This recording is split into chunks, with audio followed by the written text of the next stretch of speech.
the Office of the Ombudsman, as I explained yesterday, no, did two things. Unang-una, dineputize ho natin ng NBI para tignan yung identities ng mga 18 Marines.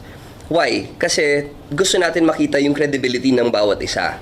There are reports saying na yung iba daw dyan, dishonorably discharged, yung iba ho dyan, hindi talaga sumali ng military. So, we want to get to the bottom of that also because the crux of the affidavit will rely on the credibility also of the affiants. So, yun ang ginawa natin. Unang-una, pinadala na ho natin at least to that part, yung due diligence lang sa verification ng mga tao sa NBI. Pero sa contents, ginagawa naman talaga ho natin dito sa Office of the Ombudsman ang due diligence natin to verify the actual substance, no? Pero kasama ho yan yung identity nila, pati yung substance din ng affidavits that will make for a holistic investigation. So we have to really do our due diligence and make sure that we see the affidavit from all angles.